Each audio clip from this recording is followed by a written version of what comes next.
Everyone, সবাইকে অনেক অনেক ওয়েলকাম আয়ু অ্যান্ড মমির চ্যানেলে। আয়ু সকাল সকাল ঘুম থেকে উঠে কি করছে জানো? আয়ু তার টুকটুকিকে ঘাস খাওয়াচ্ছে। টুকটুকি হলো একটা সফট টয় যেটা ও আগের দিন মেলা থেকে কিনে এনেছে। মেলার শর্টসগুলো যদি না দেখে থাকো অবশ্যই গিয়ে দেখে এসো। আর এই দেখো ওর সফট টয়েজের নাম বলছি, একটা ডোরেমন আছে, একটা গনু দাদা আছে, একটা ভালু আছে আর একটা ডগু আছে। এই চারটে তো ছিলই, এর সাথে সাথে কালকে আবার গিয়ে টুকটুকিকে কিনে এনেছে। আর টুকটুকিকে সকালবেলা উঠে দাদু আর নাতি মিলে খাওয়াচ্ছে ঘাস। তো চলো দেখতে থাকো। हाँ ये खेली जगह हाँ देख खाती हाँ देख घास खाती खा खा खाती।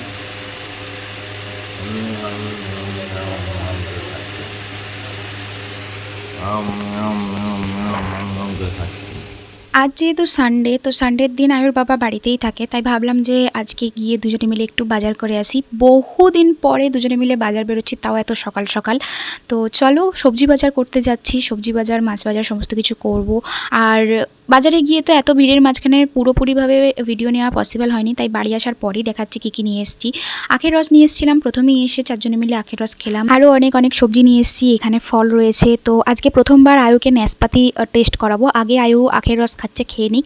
আর আমরা এদিকে ওর ন্যাসপাতিটা সেদ্ধ করতে বসিয়েছি আর ব্রেড টোস্ট আর চা বানাচ্ছি। আয়ুর দাদুর খাওয়া হয়ে গেছে, আয়ুর দাদুকে শুধু আখের রস দিয়েছিলাম, যেটা আয়ুর দাদু খেয়ে নিয়েছে। তো আমরা এখানে ন্যাসপাতি সেদ্ধ আর ব্রেড টোস্ট করছি। আর এই দেখো আরেকজনকে, যে আয়ুকে না দেখলে তার সকালে ঘুমটাই ভাঙে না। তো ঘুম থেকে উঠেই সে সবার আগে ফোন করে আয়ুকে দেখে নিয়েছে। তারপরে এই যে আমরা ব্রেড টোস্ট আর নাশপাতি সেদ্ধ করতে বসিয়েছি। তো এগুলো আমরা এখন খেয়ে নিই, দেন তারপরে যাব হচ্ছে আয়ুকে পোলিও খাওয়াতে। আজকে হচ্ছে 28শে জুন, আর 28শে জুন তো পোলিও ডে, সবাই জানো। সবাই নিশ্চয়ই এতক্ষণে নিজের বাচ্চাদেরকে খাইয়েও ফেলেছো। তো এখানে আমি চিকেন এনেছিলাম, বাবার জন্য ছোট মাছ এনেছিলাম, আর হচ্ছে আয়ুর জন্য পালং শাক। আমরা যাচ্ছি এখন পোলিও খেতে। দুপুরবেলা রোদের মধ্যে আয়ুকে নিয়ে পোলিও খাওয়াতে যাচ্ছিলাম। আমি প্রচণ্ড ভয়ে ছিলাম যে ও দুপুরবেলা গরমে রোদে তেতে যাচ্ছে, বমি না করে দেয়, তেতো না লাগে। বাট আয়ু কিন্তু একটুও রিয়াকশান দেয়নি। আয়ু কিন্তু সুন্দর মতো পোলিও খেয়ে নিয়েছে, আর সুন্দর মতো ওর পোলিও ভোটটাও কিন্তু নিয়ে নিয়েছে। তো এই যে আমরা স্বাস্থ্যকেন্দ্রে চলে এসেছি এবং এখানে যাচ্ছি হচ্ছে আয়ুকে পোলিওটা খাওয়াতে। আর ওখানে প্রচণ্ড মাইক বাজছিল, যে কারণে আমি হচ্ছে এই ভয়েসটা দিতে পারছি না। এই ভয়েসে আমি ওকে এটাই জিজ্ঞেস করছিলাম পোলিও খেয়ে কেমন লাগলো। তো ও ওখানে ওই যে যেসব নার্স মিমিরা ছিল তাদেরকে দেখেই ও ব্যস্ত ছিল দেখতে। আর এই দেখো আয়ুর পোলিও ভোটও কিন্তু হয়ে গেছে। তো চটজলদি গেলাম, চটজলদি আয়ুকে পোলিও খাইয়ে ভোট দিয়ে ও চলেও এলো। দেন তারপরে এসে সানডে মানেই তো স্পেশাল করে চিকেন কষা, না হলে কি আর জমে। সেই জন্য চিকেন কষাটা তো একদম সুন্দর মতো বানাতে হবে। যদিও আমি বানাইনি, এটা আমার বর বানিয়েছে, মানে আয়ুর বাবা বানিয়েছে। আমি শুধু একটু নেড়ে দিচ্ছিলাম। আয়ুর বাবা আয়ুকে নিয়ে বসে আছে, আর আমি এখানে স্নান করে এসেছি। এখানে বাবার জন্য হালকা পাতলা ছোটো মাছের ঝাল বানিয়ে দিয়েছি। আর এদিকে আয়ুর রান্নাও হয়ে গেছে। আয়ুর রান্নাতে আজকে দিয়েছি পালং শাক, গাজর আর গোবিন্দভোগ চাল। তো গোবিন্দভোগের চালের ভাতটা খেতে খুব পছন্দ করে, সেই কারণে। আর এই যে দেখতে পাচ্ছ আমি কেন নাড়তে গিয়েছিলাম এবার বুঝতে পারছো, আয়ুর বাবা আয়ুকে নিয়ে দোলায় দোলদোল করছে। আমি এখানে স্নান টান করে চলে এসেছি। এরপরে পুজো টুজো দেওয়া হয়ে গেলে তো খাওয়া দাওয়া তো করবো। তার আগে চিকেন হচ্ছে, আর চিকেন কষা আমি খাবো না সেটা তো হতেই পারে না। আমার বর রান্না করবে আর আমি চিকেন কষা পাবো না, এটাও হতে পারে না। সেই জন্য সববার আগে এক পিস তুলে নিয়ে আমি আগে খেতে বসলাম, দেন তারপরে আয়ুকে খাওয়াবো। আর এদিকে হচ্ছে বাবার জন্য করলা আলু সেদ্ধ। তো করলা আলু সেদ্ধটা হয়ে যাক, দেন তারপরে খাওয়াবো আয়ুকে। কিটা ওটা বন্ধ করে দাও, বন্ধই করে দেবো, এটা হাম করো। সবসময় ছবি তুলে তুলে পাঠাচ্ছে, ছানা জল রগা যাচ্ছে। হাম কত হাঁকুর মোটা। বাচ্চার ছবি সোশ্যাল মিডিয়ায় ছাড়লে নাকি বাচ্চা হাবদু গাবদু মোটা হয় না।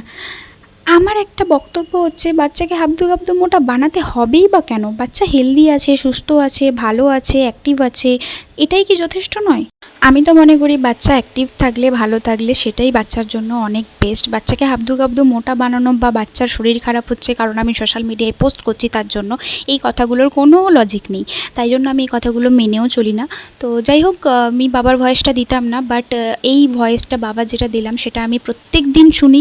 শুধু বাবার মুখে না, বাইরের প্রচুর মানুষের কাছে আমি শুনি, যারা আমার বাচ্চাকে দেখতে আসে না, যারা আমার বাচ্চার কেয়ার করে না, যারা আমার বাচ্চাকে কোনোদিনও কোলে নেয়নি, আদর করেনি, বা আমার প্রেগনেন্সিতে যারা আমাকে কোনো হেল্প করেনি, তারাও এসে আমাকে এই জ্ঞানগুলো দিয়ে যায়। তো সেই কারণে আমি এটাই বলতে চাই যে বাচ্চার মাকে জ্ঞান দেওয়ার থেকে বেশি হেল্প করাটা অনেক বেশি ভালো।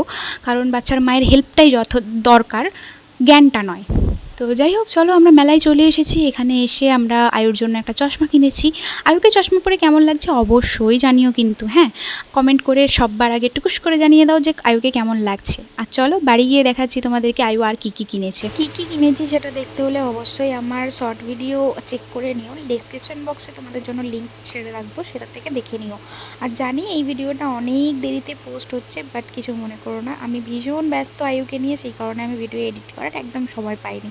তো কেমন লাগলো জানিও, আর ভালো লাগলে লাইক শেয়ার অ্যান্ড সাবস্ক্রাইব করতে একদম ভুলো না। আর কমেন্ট করে জানিও কিন্তু, হ্যাঁ, আয়ুকে কেমন লাগছে আর আমার ভিডিও তোমাদের কেমন লাগছে সেটাও জানিও। আর কী টপিকে ভিডিও দেখতে চাও সেটাও অবশ্যই জানিও।